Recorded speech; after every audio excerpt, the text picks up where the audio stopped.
God rest his soul, was a great man to me. He was a great booster of mine. Don Rickles walked to the microphone and stopped. It was Dean Martin's funeral. Inside the chapel at Pierce Brothers Westwood Village Memorial Park, nearly 300 mourners sat in complete silence. The room had grown so quiet that even the faint hum of the ventilation system seemed loud. Rickles stood motionless before them. His jaw tightened. His eyes drifted beyond the crowd. The hands that had spent decades delivering devastating punchlines and fearless insults hung at his sides. What happened next was more than a comedian struggling to speak. It exposed a friendship the public never fully understood.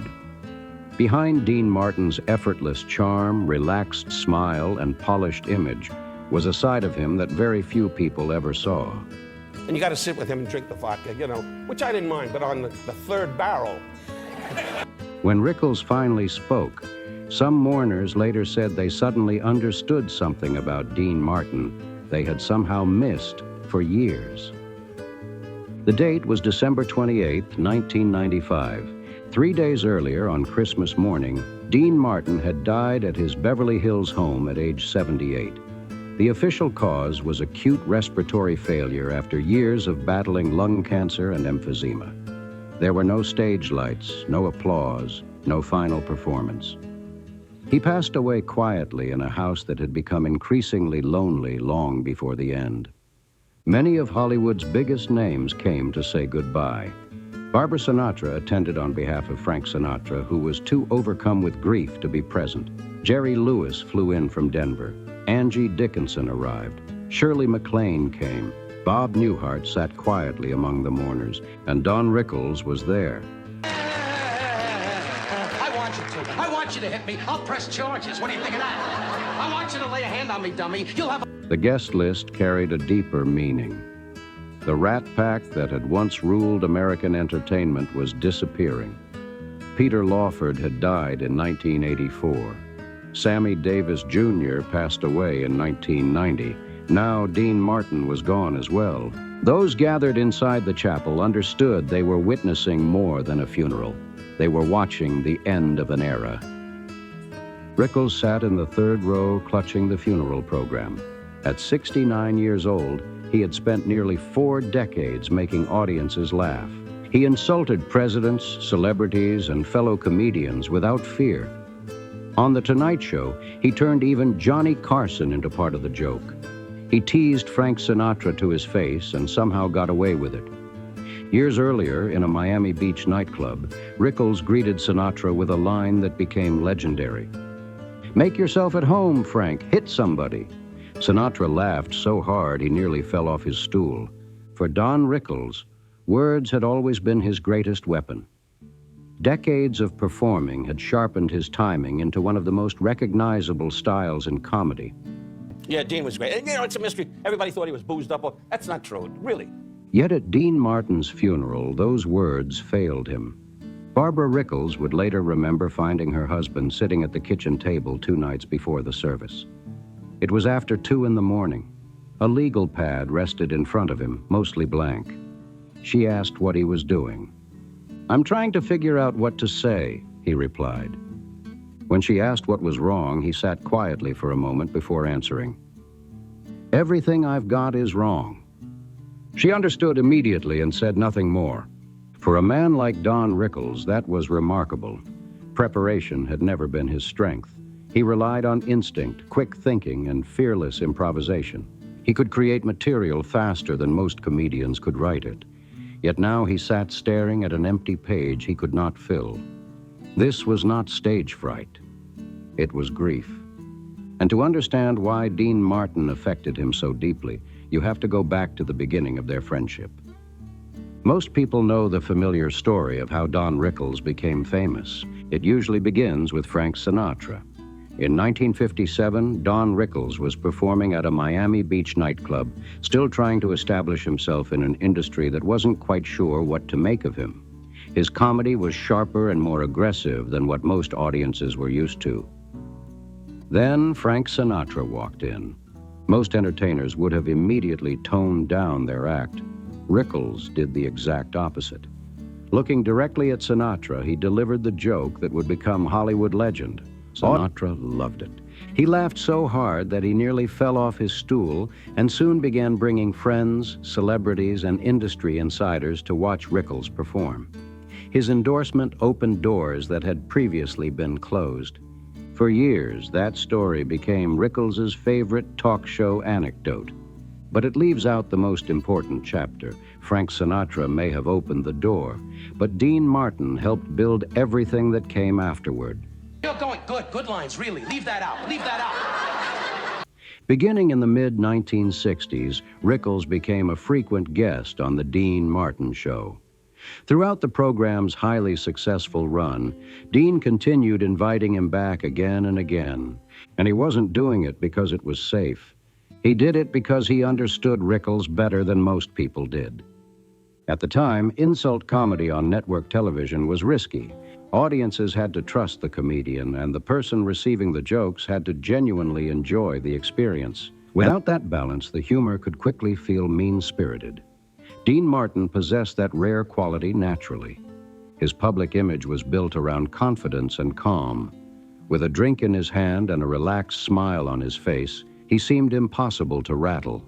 No matter what happened around him, Dean always looked completely comfortable.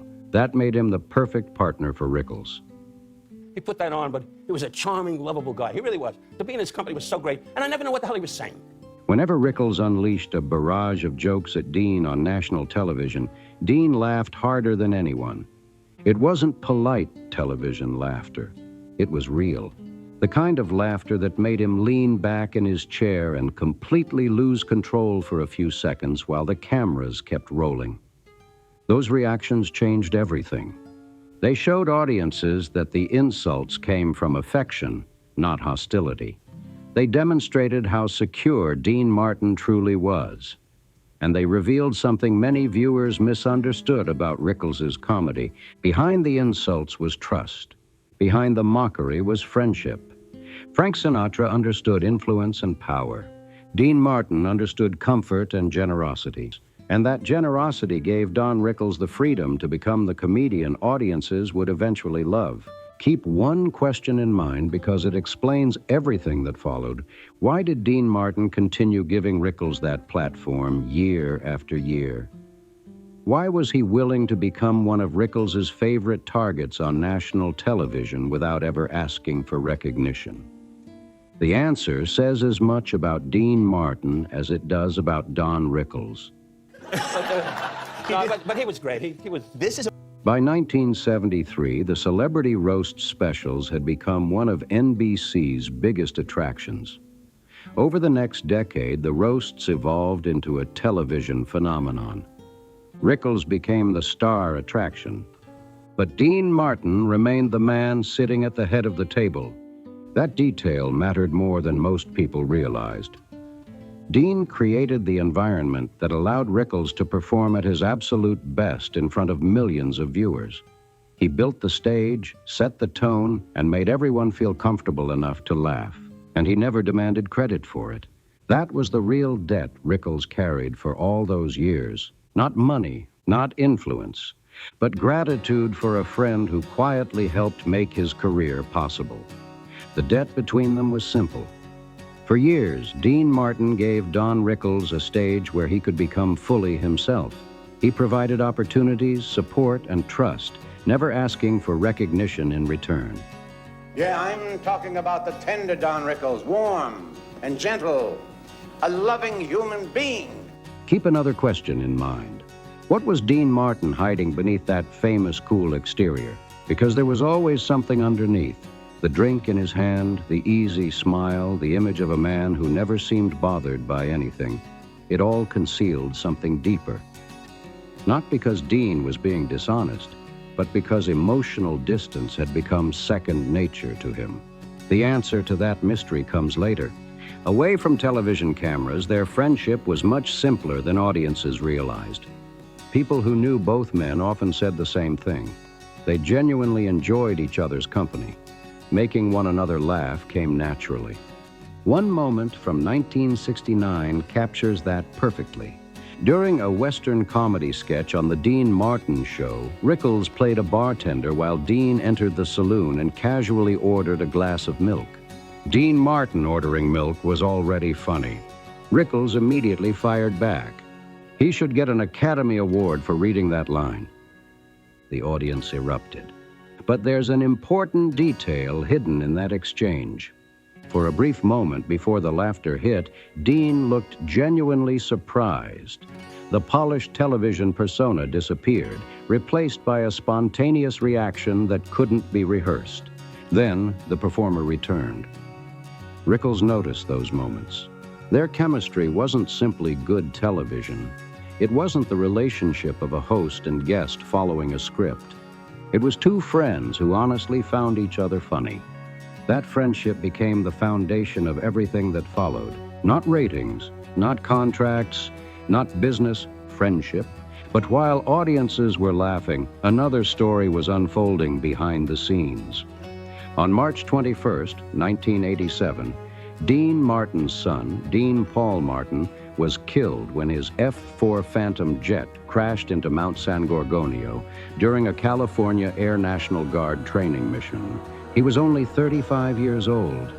The tragedy carried a heartbreaking coincidence. The crash occurred on the same mountain where Frank Sinatra's mother had died in a plane accident exactly 10 years earlier. For Dean Martin, the loss changed everything. The funeral where Don Rickles struggled to speak was still nearly 9 years away, but the countdown had already begun. For decades, Dean had mastered the art of appearing untouched by life. Audiences saw a man who seemed relaxed, confident, and emotionally distant. He made detachment look effortless. But they were only seeing part of the picture. After losing his son, the man who appeared impossible to hurt was carrying a grief that no performance could hide forever. One phone call changed his life. The emotional armor Dean Martin had worn for decades suddenly became useless. He could charm any audience, control any room, and handle any spotlight. But grief was different.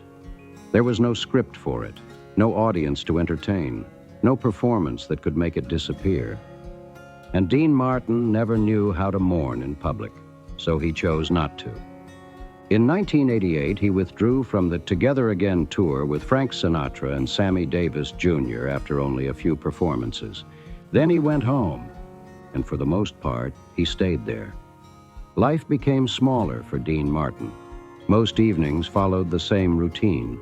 He ordered pasta from a favorite Italian restaurant and spent hours watching old westerns on television. The tours were gone. The recordings were gone. So was any desire for attention.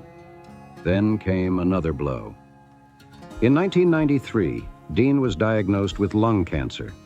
He reacted the same way he had reacted to so much of life after losing his son, quietly. There were no dramatic public statements and no visible panic. He simply withdrew a little further into himself. Many obituaries later missed an important part of the story. The decline had not started with cancer. When Sammy Davis Jr. died in May 1990, something changed again. Friends noticed Dean becoming even more distant. Peter Lawford had already passed away in 1984. Now Sammy was gone too. The Rat Pack that once seemed larger than life had been reduced to Dean Martin and Frank Sinatra. Even spending time with Sinatra carried a certain sadness.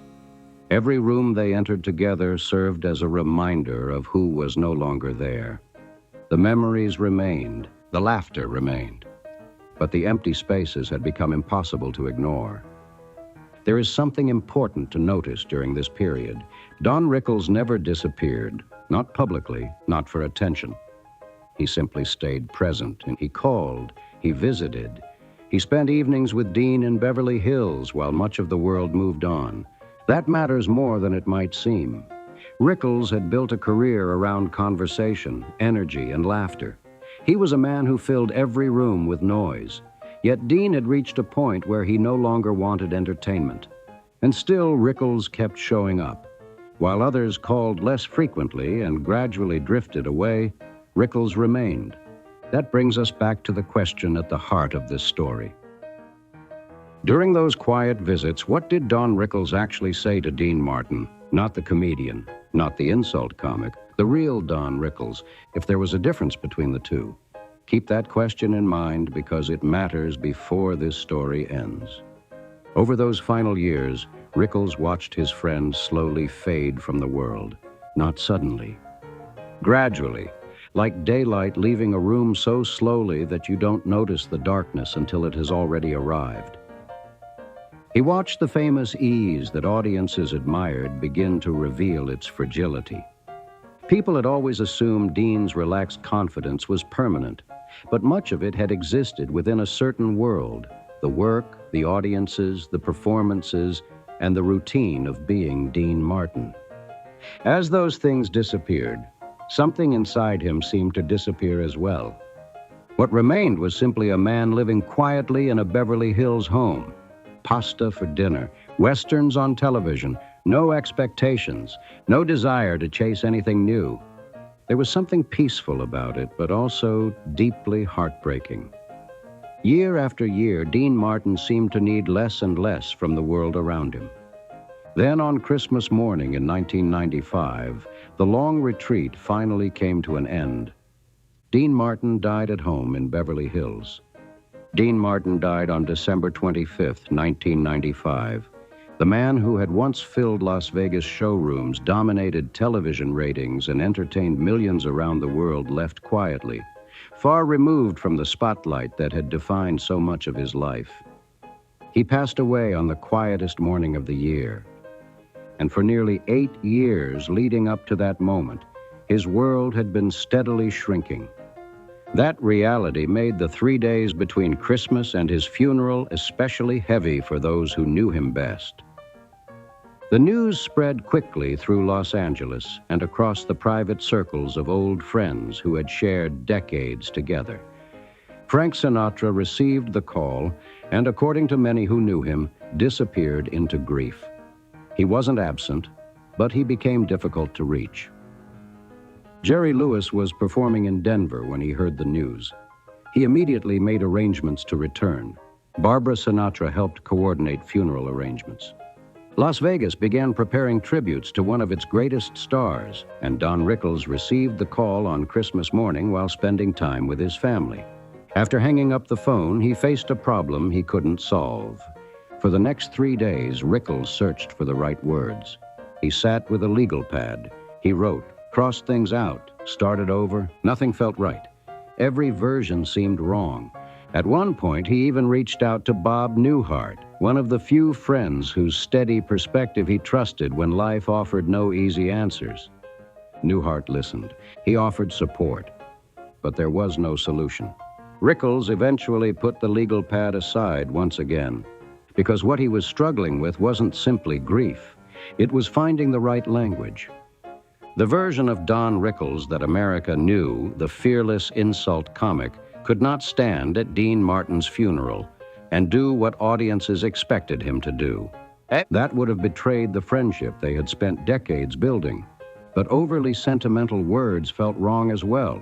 Dean Martin would have hated them. That was something many people never fully understood about Dean. He wasn't uncomfortable with emotion. He was uncomfortable with performances pretending to be emotion. There was a difference, and Don Rickles understood that difference better than almost anyone. That's when the answer to one of the story's biggest questions finally becomes clear. What did Rickles actually bring during all those quiet visits to Dean's Beverly Hills home? It wasn't comedy. It wasn't stories. It wasn't entertainment, and it was something much simpler. He brought himself. He showed up, he sat beside his friend, and he stayed. For a man whose entire career had been built on timing, punchlines, and controlling a room, that may have been the hardest thing he ever learned to do. To offer nothing except his presence. And strangely enough, that was exactly what Dean Martin needed. Not a performer, not a comedian, just a friend willing to sit quietly beside him when there was nothing left to say. Sometime around 2 o'clock in the morning before the funeral, Don Rickles finally understood what was wrong. He didn't need a better speech, and he didn't need better jokes. He didn't need to reinvent the act. He needed to leave the act behind completely. For more than 40 years, comedy had protected him. It allowed him to say difficult things while hiding behind laughter. It gave him distance from emotions that might otherwise feel too exposed. But none of that would work now. No punchlines, no clever lines, no disguise, just the truth. The next morning, Rickles arrived at the chapel with nothing written down. Even then, sitting quietly in the third row with the funeral program in his hands, he still wasn't sure exactly what he would say when the moment came. The chapel carried the subdued feeling of a cold December morning in Los Angeles. Soft winter light filtered through the windows beneath an overcast sky. The air felt cooler than many visitors expected from Southern California. Everything seemed muted. White floral arrangements surrounded the front of the room. Dean Martin's casket rested nearby. His family filled the first rows. Children, grandchildren, former wives, and relatives gathered together to say goodbye. Nearly 300 mourners sat quietly in the wooden pews. The room was almost completely silent. Only the sound of breathing, an occasional shifting chair, the faint creaking of the old chapel. Then Jerry Lewis rose to speak.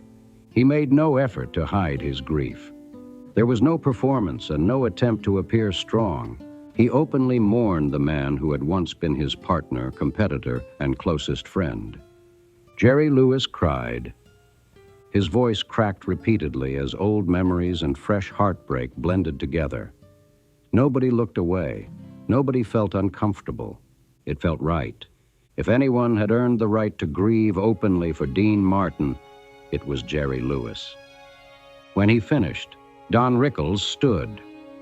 He walked toward the microphone with the same familiar posture audiences had seen for decades, slightly forward, scanning the room, carrying the presence of a man who had commanded thousands of stages throughout his career.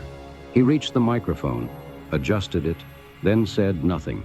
10 seconds passed. For Don Rickles, 10 seconds of silence in front of an audience was almost unimaginable.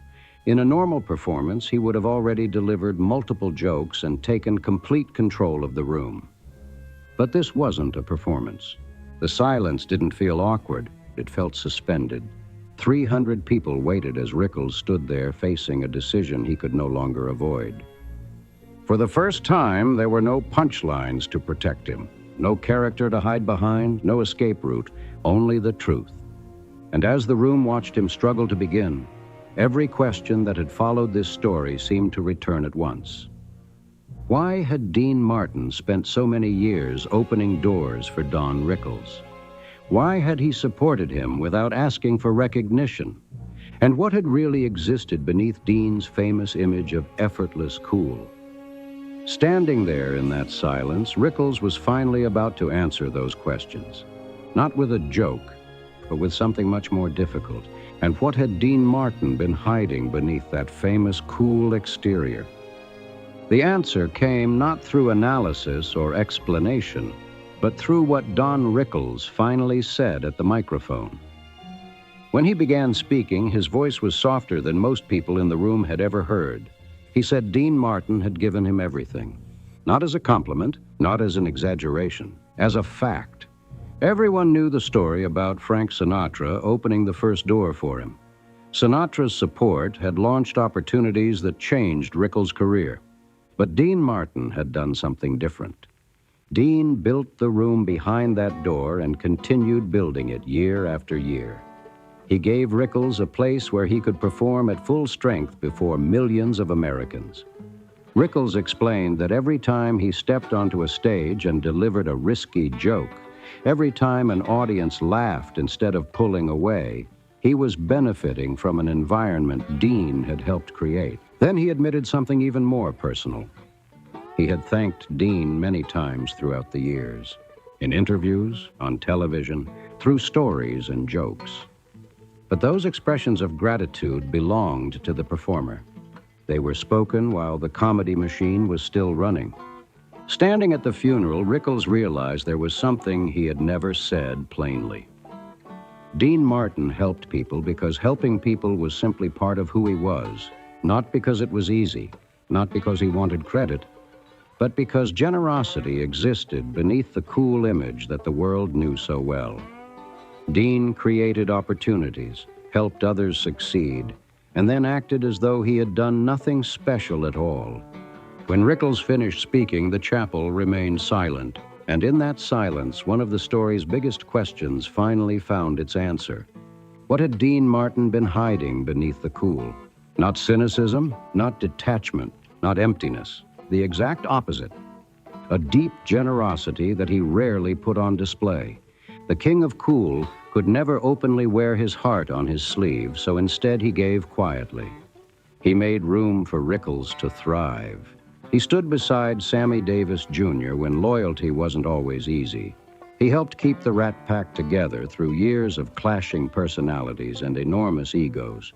He showed up when people needed him, and he never asked to be rewarded for it. That was what Rickles was really describing, even if he never used those exact words. The funeral on December 28, 1995, felt like the final chapter of a story that had actually begun years earlier with the death of Dean Paul Martin. Later that evening, Las Vegas paid its own tribute. At 7 o'clock, casinos along the Strip dimmed their lights for 10 minutes. The Sands, the Flamingo, the Stardust. The neon world that Dean Martin helped define grew noticeably quieter. Not dark, just softer. Like a city lowering its voice out of respect. And that same night, another question finally found its answer. Why had Dean Martin kept giving Don Rickles opportunities for so many years when countless other comedians were available? The answer was surprisingly simple. Rickles could still surprise him. Dean Martin understood most people almost immediately. He knew Frank Sinatra's rhythms. He understood Sammy Davis Jr.'s personality. He could predict many of the people around him before they even spoke. But Don Rickles was different. His instincts were too quick. His timing was too unpredictable. No matter how long they worked together, Dean never completely knew what Rickles was about to say next.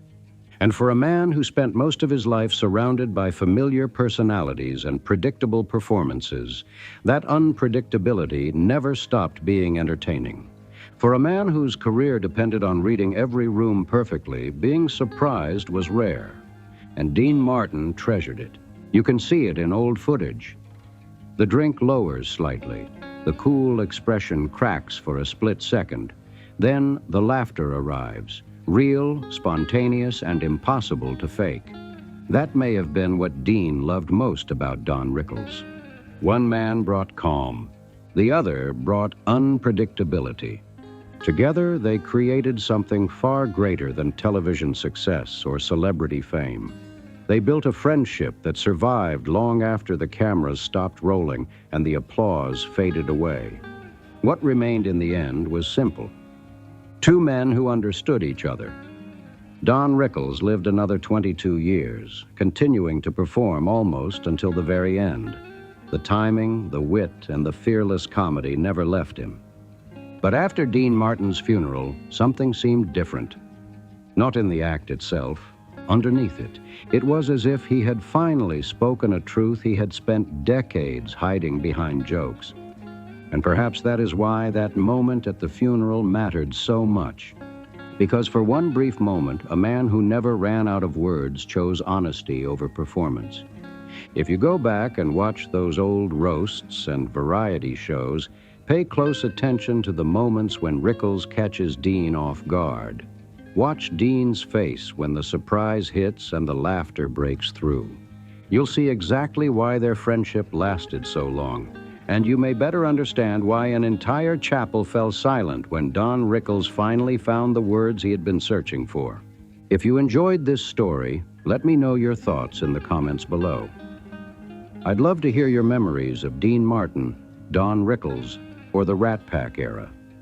And if you enjoyed the video, don't forget to like, subscribe, and turn on notifications so you never miss a new story. Thanks for watching, and I'll see you in the next video.